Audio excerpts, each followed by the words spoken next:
Salut, on va parler de Mathilde Panot sur l'apologie. Hop.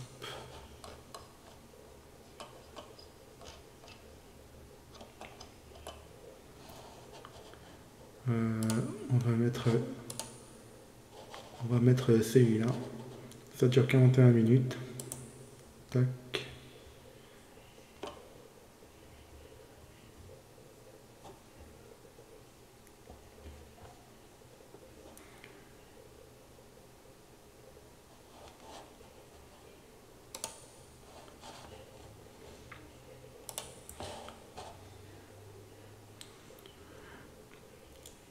D'accord, elle reçoit Mathilde Panot et vous allez comprendre. Tac, tac, tac.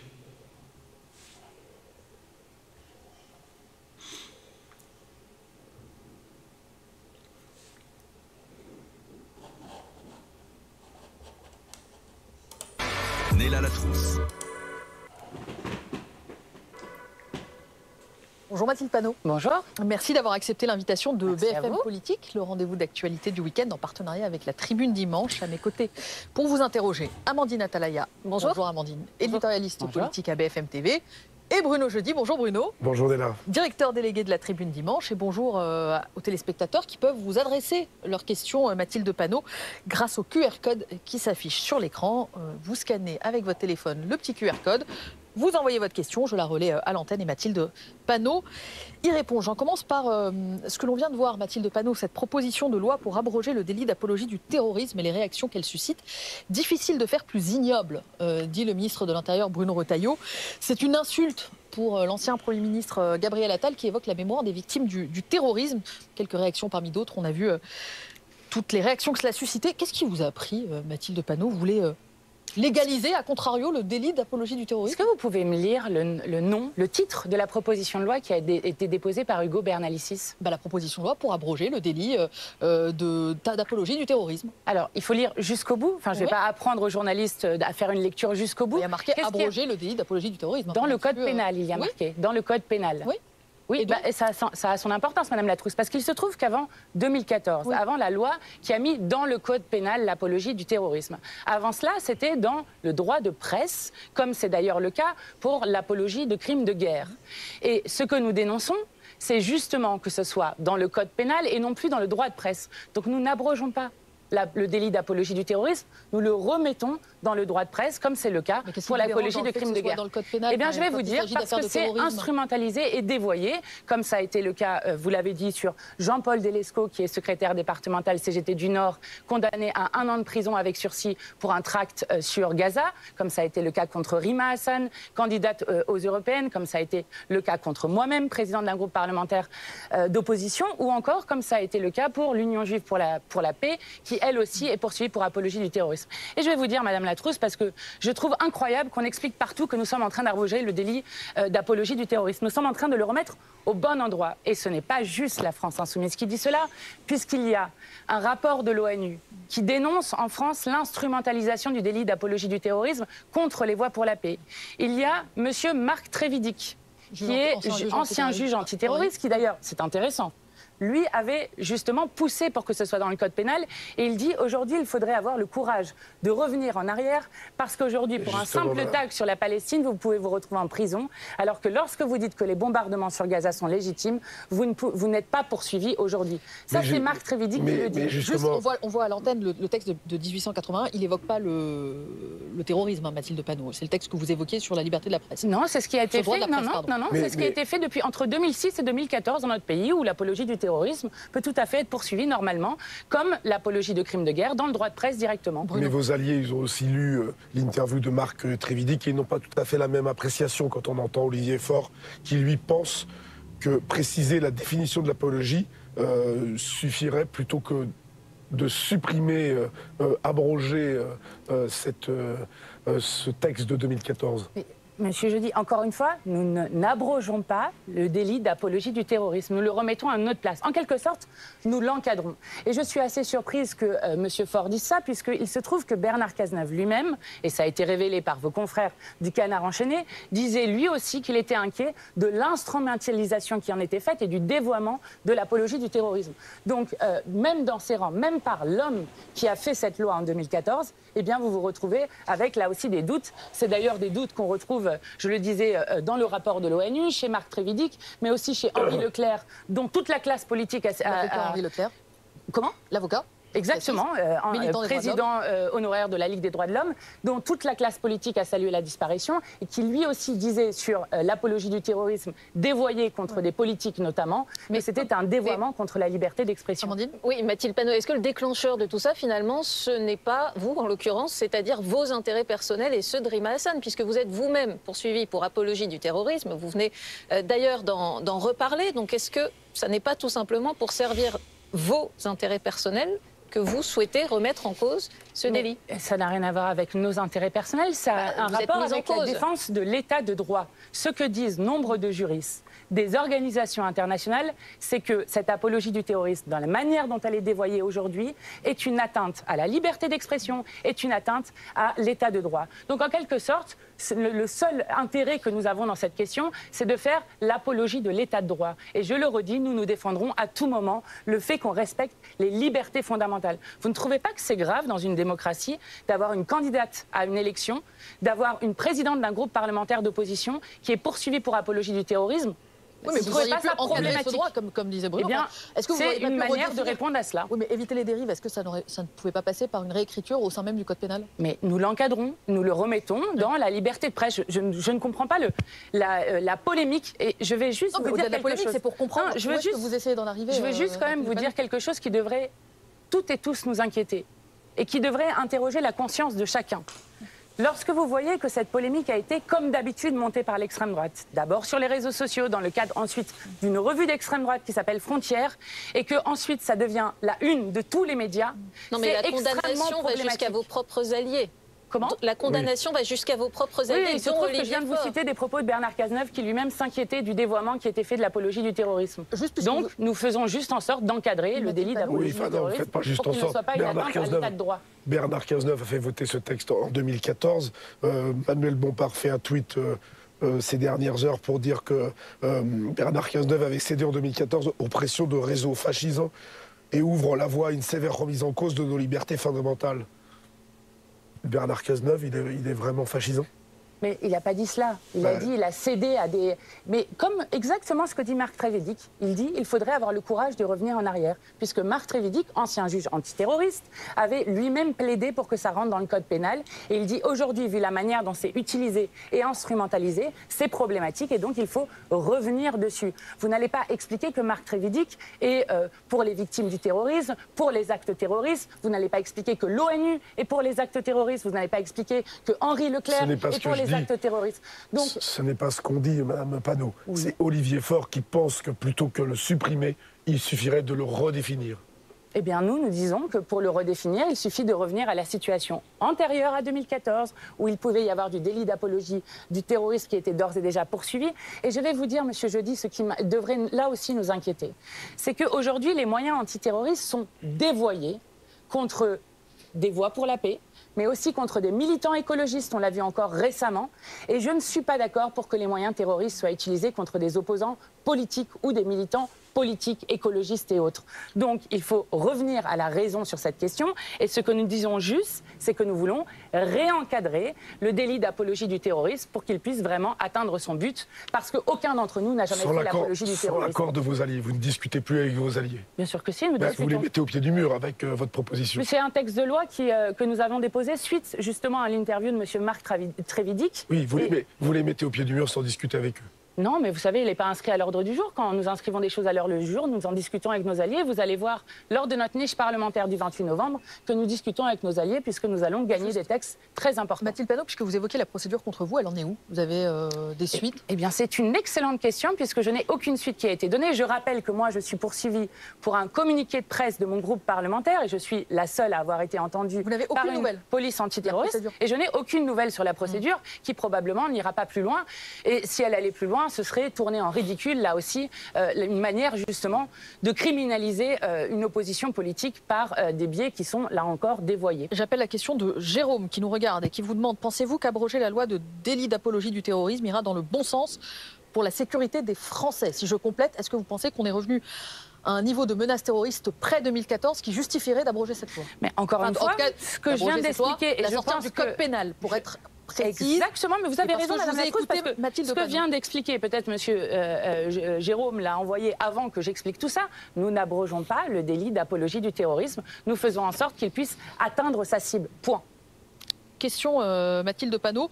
Je passe au rendez-vous de demain, qui n'a rien à voir avec cette proposition de loi. Vous voyez, Michel Barnier, pour parler budget, le NFP, le Nouveau Front Populaire, a présenté un budget commun. Pourquoi n'est-il pas reçu pourquoi est-ce que vous n'êtes pas reçu ensemble avec les trois autres groupes? Alors c'est une bonne question qu'il faudra poser à M. Barnier. Nous l'avons fait à de nombreuses reprises et il n'y aurait aucune difficulté à le faire. Et d'ailleurs, une des choses que j'irai dire, moi, à M. Barnier, c'est que nous avons... Vous y allez? Vous boycottez pas le rendez-vous, vous y allez? Non, vous y allez comme d'habitude, j'y vais. Nous allons aller voir ce Premier ministre dont nous redisons qu'il n'a pas de légitimité, M. Barnier et son gouvernement, qu'il n'a pas de légitimité démocratique. Mais nous allons justement aller lui redire qu'il y a une majorité à l'Assemblée nationale qui s'appelle le Nouveau Front Populaire et qui a montré de façon éclatante qu'il était possible de faire un tout autre budget qui ne fait pas payer au peuple les cadeaux faits aux plus riches et aux multinationales depuis 7 ans, mais qui, au contraire, fait contribuer ces plus riches et ces plus multinationales pour répondre aux besoins des Français. Vous avez d'un côté M. Barnier qui veut faire payer tout le monde avec l'augmentation de la taxe sur l'électricité que nous avons fait supprimer, qui va faire exploser les factures d'électricité. Est-ce que vous avez espoir d'avancer sur certaines mesures précises, d'arriver à vous entendre sur certains points? Est-ce qu'un compromis peut être trouvé? Je ne crois pas. Quand vous voyez que ce budget, dans tous les cas, va être passé en force, puisqu'il n'a pas de majorité, et d'ailleurs, c'était même très symptomatique, puisque vous n'aviez aucun macroniste qui était sur les bancs pour défendre le budget qui était posé. C'est pas en force, c'est la Constitution qui le permet. Madame Panot. Oui, tout à fait, mais je continue de dire que le 49.3 est une violence démocratique que je souhaiterais voir supprimer de notre Constitution. C'est pas une violence démocratique, ce serait la Constitution qui serait violente à ce moment-là. Tout à fait, mais je pense qu'il faut changer de constitution. Ça ne va pas vous étonner. Nous sommes les partisans d'une 6e République. Nous sommes les partisans d'une constituante, c'est-à-dire que le peuple réécrive les règles du jeu et notamment qu'on arrête avec je répète, une violence démocratique qui a notamment celle qui a permis de faire passer de force contre 93% des actifs, contre l'immense majorité du peuple français, la réforme des retraites que nous allons abroger jeudi prochain. Nous allons, j'espère, en reparler. De votre côté, c'est une motion de censure s'il dépose un 49.3, quoi qu'il en soit, ou c'est une motion de censure s'il franchit à vos yeux certaines lignes rouges? Par exemple, Marine Le Pen a dit hausse du prix de l'électricité, c'est une ligne rouge. Pas de contrôle sur l'immigration, c'est une ligne rouge. Marine Le Pen explique. Alors, elle a d'abord voté. Elle a refusé de voter avec ses députés la censure du gouvernement Barnier. Donc, M. Barnier et son gouvernement dirigent de facto avec l'appui du Rassemblement national et ils ont voté contre la destitution d'Emmanuel Macron.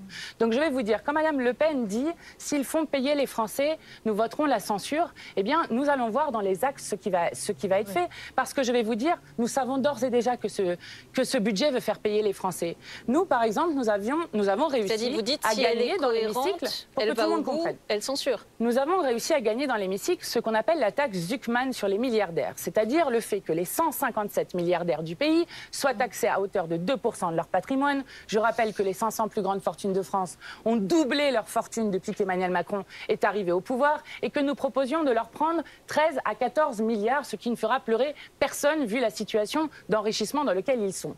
Eh bien, par exemple, je préfère largement faire cela que ce que propose M. Barnier, aidé par Mme Marine Le Pen, qui est notamment le fait de supprimer 4000 professeurs dans l'éducation, de faire exploser les prix de l'électricité, d'avoir la moitié des retraités de ce pays qui vont voir leur pension baisser, puisque c'est ça la réalité de ce qu'ils proposent. Enfin, Marine Le Pen a voté aussi beaucoup d'amendements qui étaient proposés par le nouveau Front populaire lors des nous avons lors des trouvé débats des sur le majorités. budget. Nous avons trouvé des majorités dans l'hémicycle et à la fin, ils ont voté contre le budget que nous proposions, qui était un budget de justice sociale qui permettait de répondre aux besoins des Français et des Françaises. Mais donc, vous n'avez pas dit c'est quoi qu'il en soit. S'il y a un 49.3, évidemment, nous déposerons une motion de censure.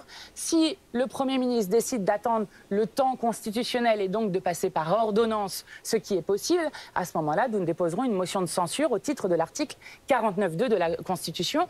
Dans tous les cas, et s'il nous ne ne laisserons pas...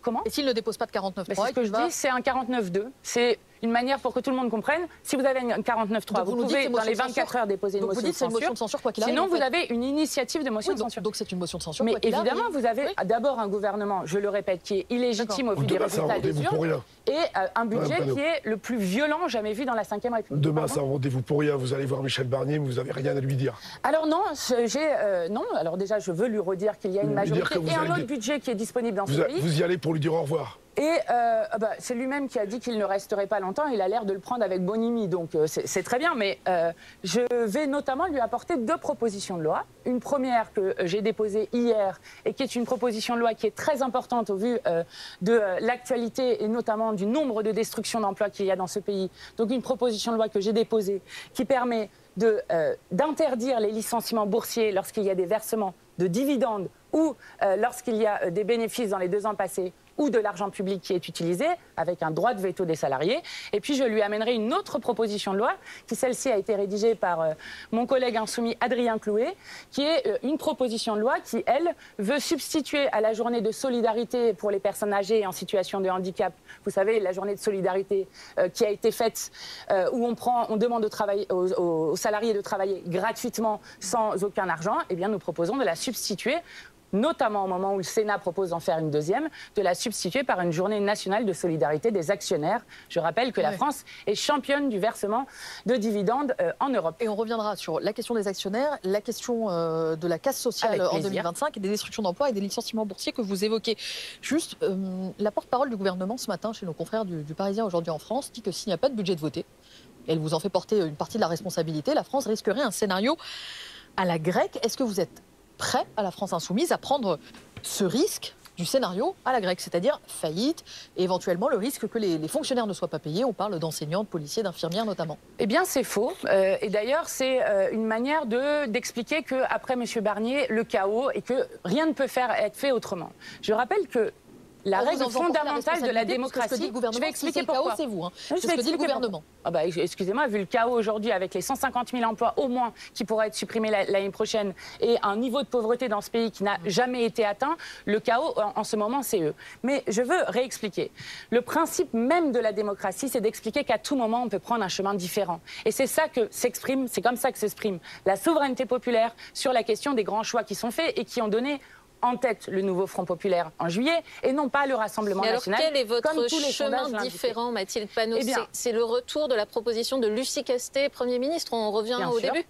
Bien sûr. Même si vous le moment alliez... où M. Barnier tombera et sera défait, il ne restera que 2 choix au président de la République, soit de nommer Lucie Castet et un gouvernement du nouveau Front populaire qui a un budget à disposition qui est prêt, ou alors de s'en aller. Voilà les choix qui lui restent. Enfin, pardon, mais je veux répondre juste sur la question du budget, parce que c'est important pour oui, mais pour se projeter les gens sur la comprennent. suite. Oui, mais que les gens comprennent. Si le budget n'est pas adopté, si le budget tombe, à ce moment-là, vous avez un budget qui va se faire par 1/12e, donc tous les mois, en reprenant le budget 2024. Première chose. Surtout, deuxième chose très importante, il est possible de faire adopter un budget fin janvier. C'est ce que ferait le nouveau Front populaire s'il gouvernait le pays. Vous avez conscience que vous entraînez le pays dans une crise financière?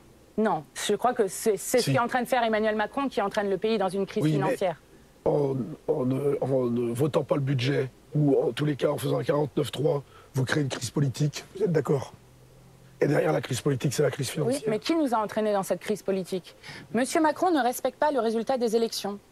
Et ensuite, il ne respecte pas le résultat des élections. Il nous propose le budget le plus dur et le plus austéritaire jamais vu dans la Ve République. Et maintenant, nous devrions soit cotiser, c'est-à-dire voter pour un budget. Je rappelle que le vote du budget est emblématique de ce qui est une opposition et de ce qui ne l'est pas. Nous taire en quelque sorte sur les options politiques qu'ils sont en train de choisir. Je ne suis pas d'accord avec ça. C'est antidémocratique ce que vous êtes en train de dire. Et je le redis, nous avons un budget prêt, s'il le faut, pour gouverner dès demain et faire en sorte que ce ne soit pas le peuple français qui paye. Encore faut-il que vous ayez un ou une première ministre. Et même vos alliés aujourd'hui, Olivier Faure, dit ne pas croire un instant au fait que Lucie Castet puisse être appelée à Matignon.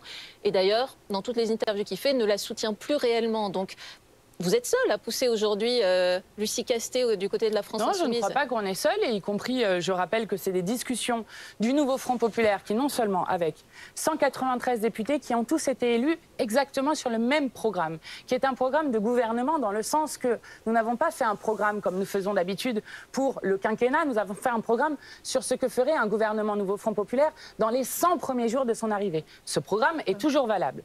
Nous avons travaillé ensemble un budget qui permet... Pour tout le monde. C'est valable pour tout le monde à gauche. Écoutez, tout le monde a été élu dessus, donc oui.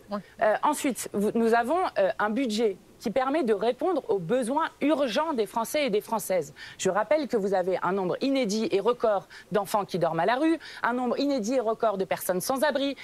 Vous avez un élève sur 5 qui arrive à l'école en ayant faim en allant à l'école. Vous avez un nombre de gens, un Français sur 3, qui se privent régulièrement de repas pour pouvoir donner à manger à ses enfants. Voilà ce que j'appelle le chaos. Et nous pouvons faire autrement. Voilà ce que nous disons. Dans quelques instants, Mathilde Panot poursuit la conversation sur les plans sociaux, je vous le disais, mais aussi sur la situation en Israël. Le mandat d'arrêt émis par la Cour pénale internationale contre Benyamin Netanyahou, le Premier ministre israélien. La France doit-elle s'engager à exécuter ce mandat d'arrêt, à arrêter Benyamin Netanyahou s'il venait sur le sol français? Vous nous répondrez dans quelques instants.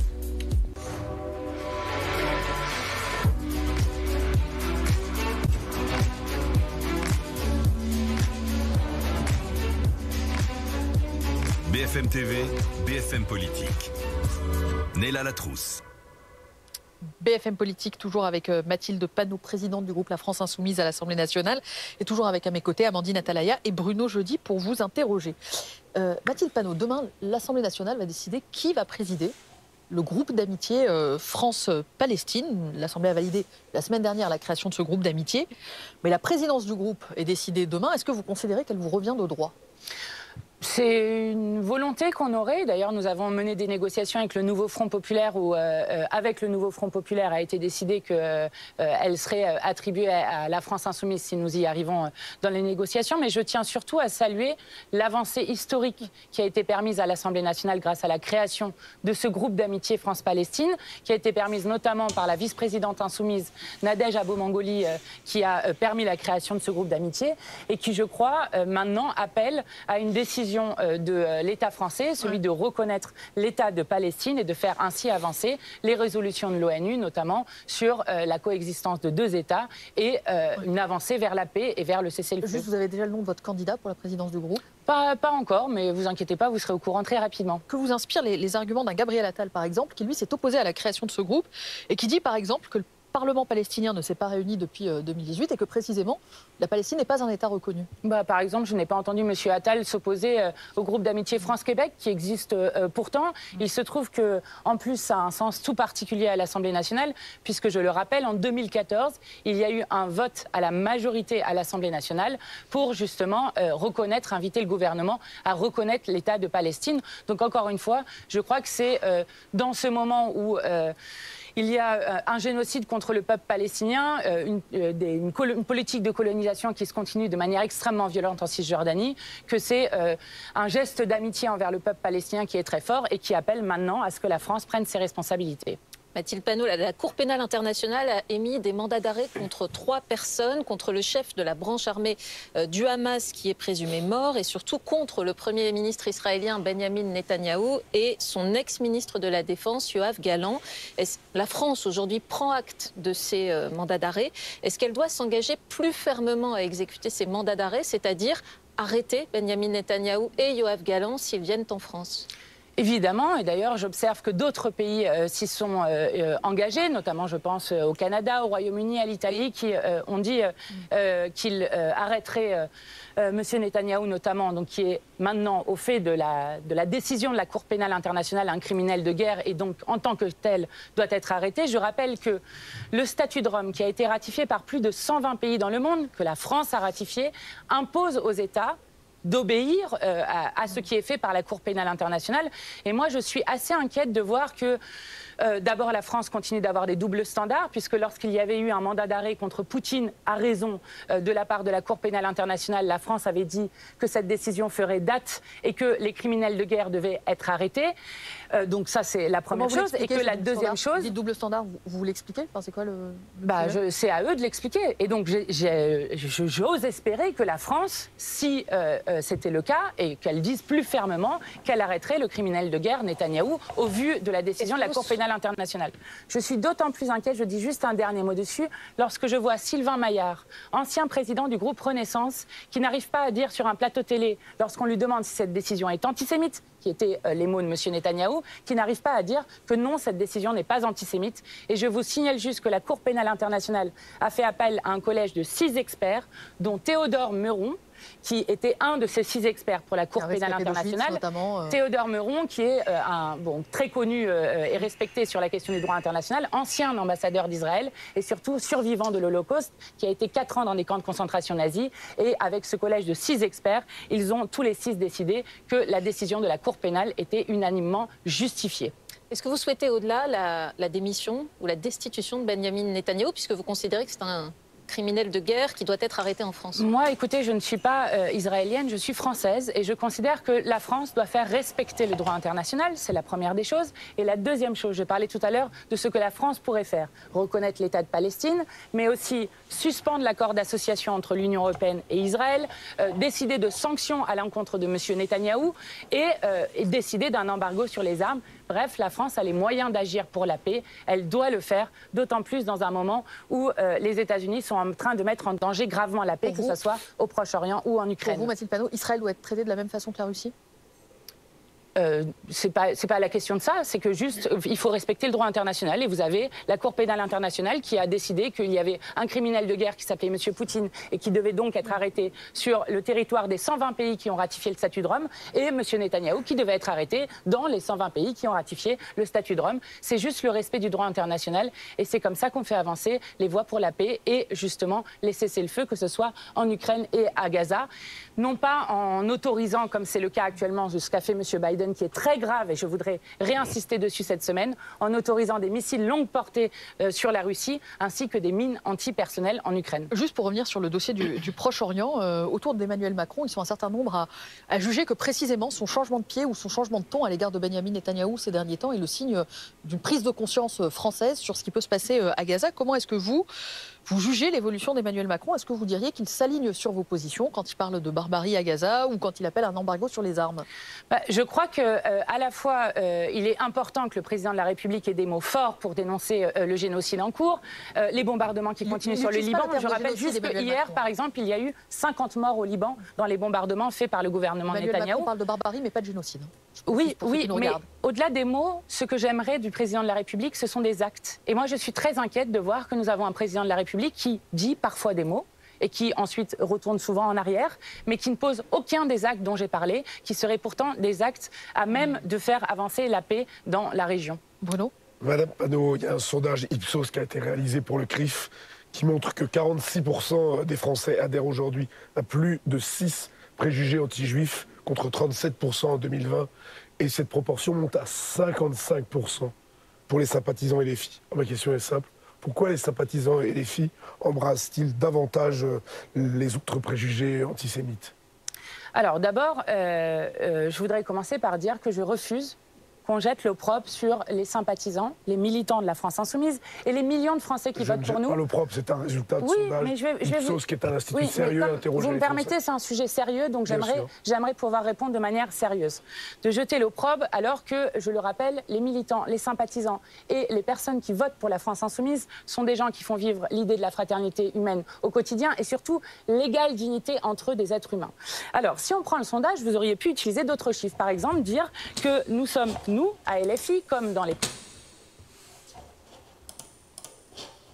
partis de gauche, ceux qui ont le moins de préjugés antisémites, puisqu'on dit 33% chez LFI, quand c'est 22% chez Renaissance et seulement 16% chez le RN.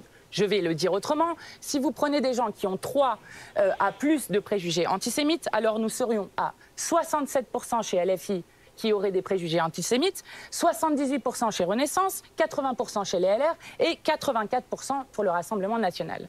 Quel est le problème de méthodologie de ce sondage? Ils ont effectivement pris des préjugés sur lesquels, à partir de là, ils ont classé les gens selon les appartenances politiques revendiquées des gens, revendiquées. Et par exemple, dans ces préjugés-là, si vous dites que les personnes de confession, de culture juive sont intelligentes, c'est considéré comme quelque chose d'antisémite. De même, il y a dans ces critères le soutien au gouvernement d'extrême droite de Netanyahou qui n'a rien à voir avec l'antisémitisme. Pour bien comprendre, vous dites que le sondage est biaisé. Ce que je veux dire, c'est qu'il y a un problème de méthodologie dans ce sondage, que par ailleurs ce sondage montre des choses et est fait à dessein pour essayer de décrédibiliser la France Insoumise, mais je veux dire, il y a le sondage et il y a la réalité. Vous contestez toujours les sondages, Madame Panot? Oui, tout à fait, mais ils se sont plantés 27 fois lors des élections législatives, donc je peux le dire avec une certaine fierté. Alors, je veux dire qu'il y a un problème sur la méthodologie du sondage, c'est la première des choses. Deuxième chose, je veux redire qu'au-delà des sondages que vous donnez, il y a la réalité des faits. Et la réalité des faits, c'est que je suis présidente d'un groupe parlementaire, moi, Mathilde Panot, et que dans mon groupe parlementaire, je n'ai pas, contrairement à Madame Le Pen, un député qui a été réinvesti, qui est un libraire négationniste, Monsieur Bocaletti, qui n'a pas seulement émis des opinions antisémites, mais diffusé des idées antisémites avec cette librairie. Que moi, je ne suis pas d'un mouvement politique, moi, de la France Insoumise, qui, par exemple, a investi des candidats qui disent que le gaz avait rendu justice aux victimes de la Shoah, ni d'un parti qui a été fondé par Jean-Marie Le Pen, qui a été multi-condamné sur la négation de crimes contre l'humanité. Madame Panot, je vais vous poser une question qui a été posée dans le sondage. Pensez-vous que le peuple israélien est agressif? Et après, je vais vous donner la réponse qui est faite pour les LFI. Non, je vais vous dire, nous avons toujours fait la différence entre les peuples et les gouvernements.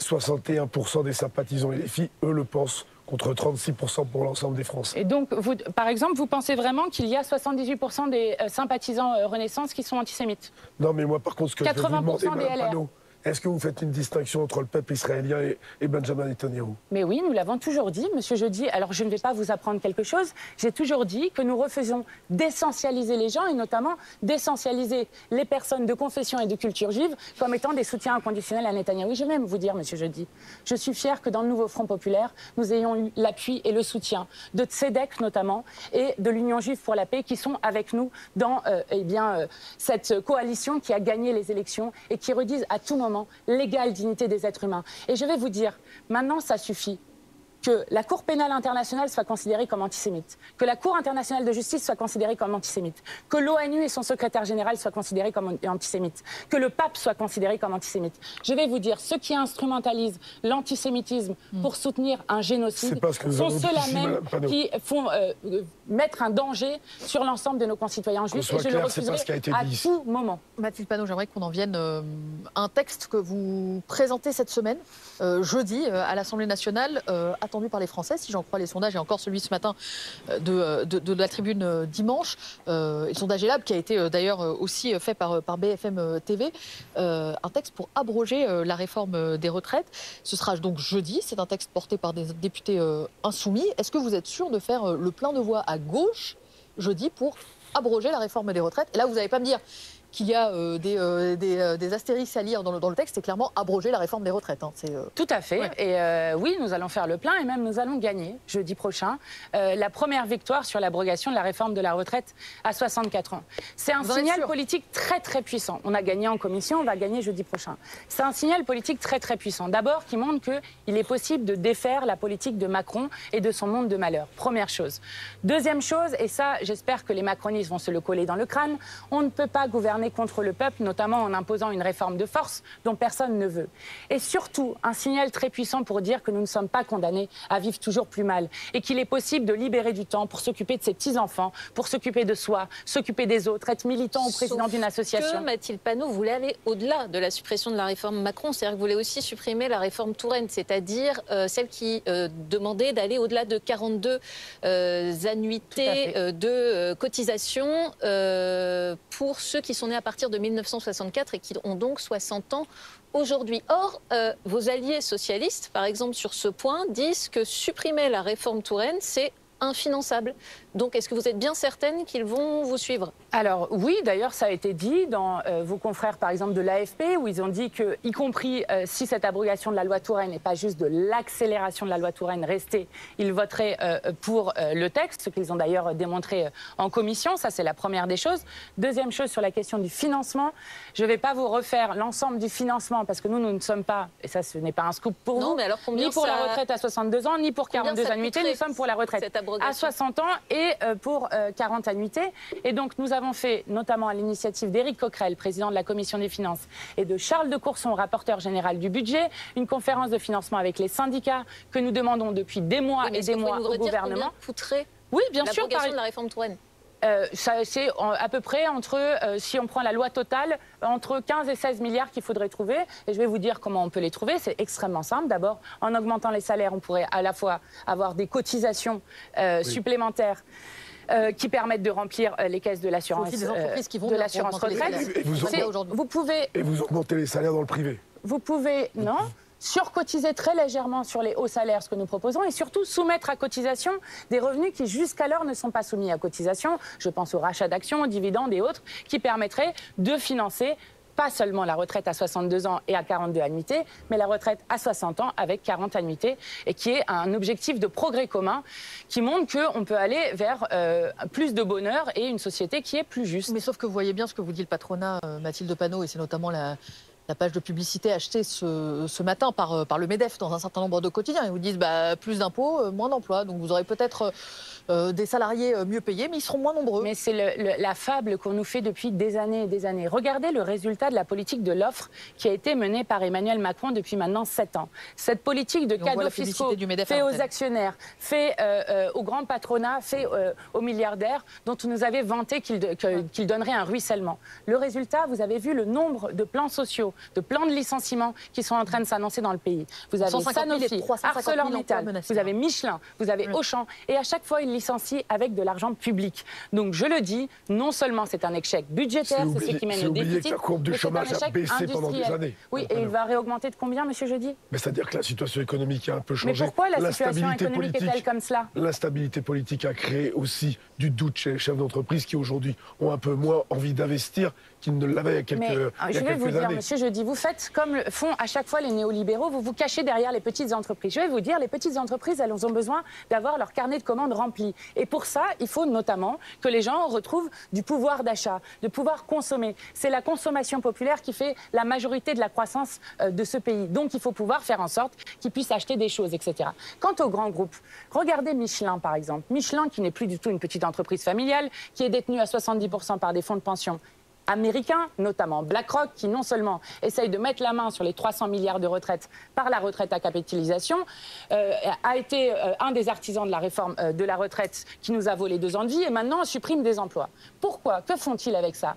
Ils veulent distribuer 50% de leurs bénéfices aux actionnaires. Le résultat, c'est que l'année dernière, il y a 1,4 milliards d'euros qui ont été distribués aux actionnaires de Michelin. Et maintenant, on nous explique qu'il faudrait supprimer 1250 emplois. Et aux salariés. 1250 et emplois. aux salariés de Michelin. Ils ont organisé leur propre concurrence avec une usine en Pologne. Vous savez, Cholet, ce que ça va créer, c'est à la fois des gens qui vont se retrouver, parfois le père, le fils qui est rentré dans l'entreprise. C'est parfois des couples qui y travaillent. Et Cholet, derrière, c'est les sous-traitants. Excusez-moi de le dire, mais c'est très important. C'est justement les petits commerces quand il y a 900 personnes qui vivent. Vous avez un marché d'automobile qui est en panne et qui fait que, effectivement, nous pouvons faire autrement. Voilà ce que nous sommes en de... train de dire. Nous ne sommes pas condamnés à toujours attendre et à dire bon, détruisez tous les emplois que vous voulez. On a donné de l'argent public à tout va. Vous ne pouvez pas vivre en dehors du monde. Le secteur automobile est en panne. Ça a des conséquences sur les entreprises de ce secteur. Et mais donc, il n'y a plus de voitures en France, monsieur Jeudi. Mais donc, il y en a moins qui se Le Mercosur, qui permet notamment d'envoyer des voitures, l'industrie automobile. Il faut quand même le dire. Oui, mais enfin, l'industrie française est aussi concernée par des exportations. Est-ce que c'est pas une bonne raison, peut-être? Est-ce qu'on n'exporte pas aujourd'hui? On exporte. Oui. Donc, en fait, on exporterait davantage. Non. En fait, le principe du libre-échange, quel est-il? Le libre-échange est un modèle qui est complètement archaïque. C'est-à-dire qu'on organise le grand déménagement du monde, où on va envoyer des marchandises d'un bout à l'autre de la planète, à 11 000 km, avec les pays du Mercosur. Surtout, le Mercosur est dangereux, parce que, notamment, il met en concurrence le modèle d'agriculture familiale français avec des méga-fermes usines, qui sont notamment le cas au Brésil, et avec notamment des normes sociales, sanitaires et environnementales qui n'ont rien à voir avec ce qu'ont les agriculteurs français. Donc les agriculteurs ont raison de se mobiliser contre ce traité de libre-échange. Et je veux dire ici solennellement que Emmanuel Macron est un hypocrite. Parce que depuis 7 ans qu'il est au pouvoir, il aurait pu arrêter les négociations au moment où il le voulait. Et ce que nous ferons, puisque c'était un des textes qui était dans notre niche et qui a été malheureusement retoqué de notre niche sous des motifs fallacieux. Nous avons obtenu un débat 50-1, c'est-à-dire un débat et un vote sur une déclaration du Premier ministre. Qui a lieu Je le mardi à redis l'Assemblée. Solennellement. Si le Premier ministre répète ce qui est dit depuis des mois, c'est-à-dire qu'ils ne veulent pas du Mercosur en l'état, nous voterons contre cette déclaration. Si par contre il dit qu'il ne veut pas du Mercosur, point, sans aucune condition, à ce moment-là, nous voterons pour. Mais pourquoi? Parce que qu'est-ce qu'ils essayent de faire croire? Point, si vous écoutez votre point, c'est l'agriculture. Enfin, si l'agriculture est sortie du texte, mais que pour les industries automobiles françaises... Mais non. Pour ça les ne sera Michelin, jamais sorti du texte. pour les... Je vais vous expliquer. Ils disent qu'on pourrait faire des clauses miroirs. Les clauses miroirs, c'est quoi, pour que tout le monde comprenne? C'est de dire que les normes qui s'appliquent en France doivent s'appliquer aux produits qui sont importés dans l'Union européenne et en France. Le problème, c'est que la Commission européenne elle-même dit qu'il est absolument impossible, par exemple sur du bœuf traité aux hormones de croissance, ce qui est interdit en France, de détecter ces hormones justement quand ils arrivent. Donc c'est impossible de faire ça. Donc tout ça est une forme de mythe et il faut arrêter avec les traités de libre-échange. Je dirais juste une dernière chose. Ce n'est pas vous qui allez me dire le contraire. Par exemple, dans le Mercosur, il y a 180 000 tonnes de volailles qui seraient exportées, apportées vers l'Union européenne. La France a les moyens d'arrêter la signature. On n'a pas les moyens de faire de la volaille? Non, mais on n'a pas les moyens d'arrêter tout seul la signature de ce traité. Mais oui, mais si, la France, je vais vous dire, sans la France, le Mercosur ne se fera pas. Et donc, il y a la possibilité d'avoir la minorité de blocage. Non, mais il faut la travailler. Écoutez, Emmanuel Macron arrive et puis au bout de 7 ans, il n'a rien fait. Et puis il dit, il n'y a pas de minorité de blocage. Il faut la travailler, la minorité de blocage. La France a rallié l'Italie à elle cette semaine. Elle essaie de rallier les Pays-Bas ou la Belgique pour pouvoir former cette minorité de blocage. C'est un peu tard, mais s'il y arrive, c'est très bien. C'est un peu tard, jusqu'à présent, il y avait peu de pays. Et je dois dire qu'Emmanuel Macron, comme chantre du libre-échange, il n'y a pas eu mieux. Donc ce que nous disons, c'est que depuis le début, le seul groupe qui a voté contre tous les accords de libre-échange, c'est celui dans lequel siègent les Insoumis, celui de la gauche européenne. Mathilde Panot, j'ai une dernière question pour vous. La Tribune dimanche, ce matin, révèle le plan du gouvernement contre les violences sexistes et sexuelles. Si je résume, c'est plus de moyens pour protéger les femmes qui sont contraintes de quitter le domicile suite à des violences du conjoint. C'est des plaintes qui peuvent être prises dès l'hôpital et des moyens renforcés auprès de la police pour mieux former ceux qui accueillent les victimes et qui recueillent leurs plaintes. Je sais que c'est un sujet qui vous tient à cœur. Est-ce que les annonces qui sont faites, ou en tout cas les indiscrétions que l'on peut lire dans les colonnes de la Tribune dimanche, vous semblent aller dans le bon sens? Écoutez, moi je crois que les organisations féministes sont fatiguées des promesses qui sont faites année après année. Je rappelle que depuis 2017, l'égalité entre les femmes et les hommes, la lutte contre les violences sexistes et sexuelles est censée être la grande cause du quinquennat. Et on se retrouve avec des moyens qui ne sont toujours pas mis sur la table. Hier, il y avait plus de 100 000 personnes qui manifestaient, notamment pour qu'il y ait les 2,6 milliards de moyens donnés aux associations qui soient donnés chaque année pour lutter contre les violences sexistes et sexuelles. Nous sommes en plein dans le procès Gisèle Pelicot dont je veux redire que nous admirons son courage et ce qu'elle permet pour les générations futures, pour que la honte change de camp, et qui montre ce que les associations féministes disent depuis des années, contrairement à l'instrumentalisation de l'extrême droite, c'est que les hommes qui commettent des viols aujourd'hui ne sont pas des monstres, mais sont des hommes de l'entourage, comme ça se passe dans l'immense majorité des viols. Pour vous, la Donc cause il est de possible de faire autrement. Avancé sous Emmanuel Macron? Ah bah non, et ce n'est pas moi qui le dis, là aussi ce sont les associations. Et d'ailleurs, jeudi, nous présenterons un texte qui propose de rajouter le consentement dans la définition pénale du viol, qui est une chose qui est demandée depuis très longtemps et que Emmanuel Macron avait bloqué main dans la main avec Viktor Orban au moment d'une directive européenne. Jeudi, le jour de la niche parlementaire de la France Tout à Insoumise fait. à l'Assemblée nationale. Merci Mathilde Panot. Merci à vous. D'avoir été mon invité dans BFM Politique. Merci à Amandine et Bruno de m'avoir accompagné et à toutes les équipes en coulisses, la régie, Sylvain, Léa, Briac, Angelina. Tout de suite, affaire suivante. On va faire copier. Hop.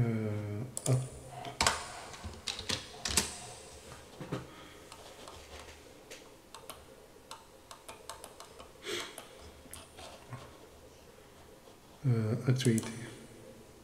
On va mettre. C'était quand? Je vais regarder. Je vais regarder.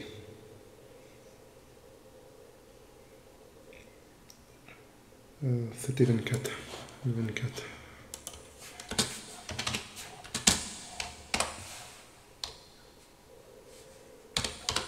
Le 24 novembre.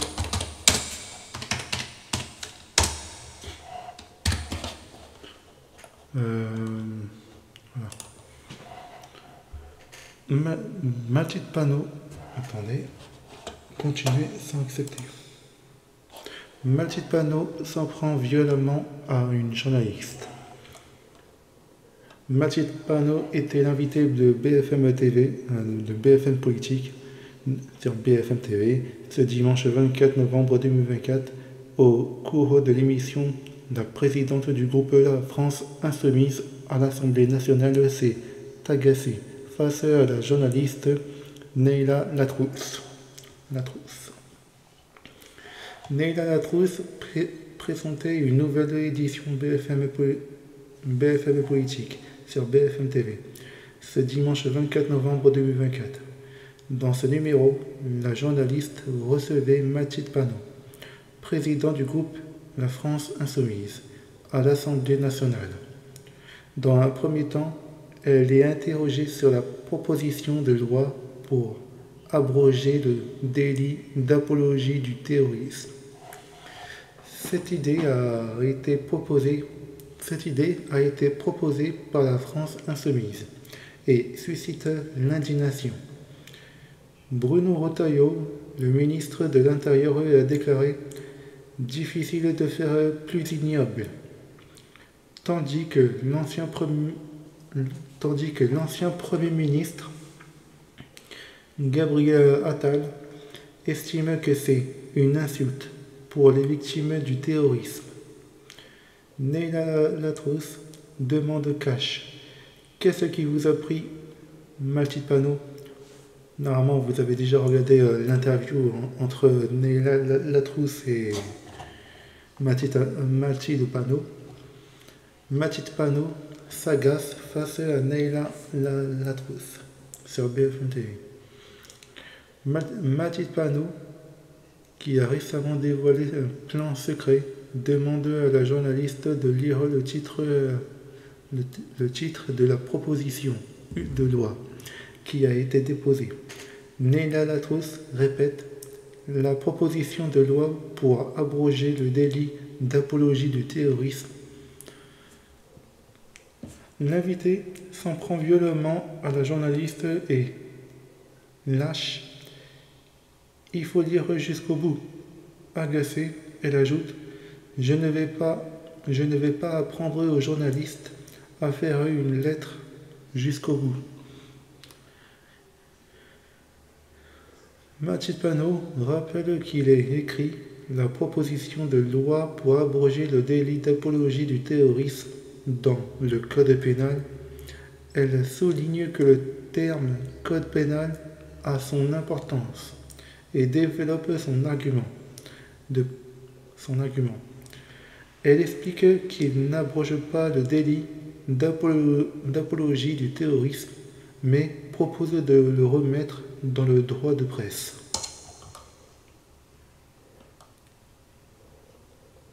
La mise au point de Majid Panot. La présidente du groupe La France Insoumise à l'Assemblée nationale explique les raisons de cette décision. Ensuite, elle a été interrogée sur sa réunion avec Michel Barnier, le Premier ministre, qui aura lieu le lendemain. Ça veut dire lundi, ouais, je crois que c'est lundi.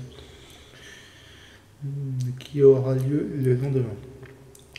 Afin d'évoquer le budget, Majid Panot, qui a récemment été condamné, explique les conséquences si le budget n'est pas validé. Le chroniqueur Bruno Jeudi accuse Majid Panot de créer une crise budgétaire et politique. Plus tard, la présidente du groupe La France Insoumise à l'Assemblée nationale a été questionnée sur la création d'un groupe d'amitié France-Palestine, ou encore sur Netanyahou. Des sujets comme l'antisémitisme, les retraites ou encore Mercosur ont également été évoqués. Dites-moi dans les commentaires si la vidéo et l'article vous plaît. Mettez-moi des pouces. Abonnez-moi à ma chaîne TikTok, Instagram et Twitch. Mettez-moi des pouces pour ne rien rater. Et mettez la cloche pour ne rien rater. Je vous dis à plus tard.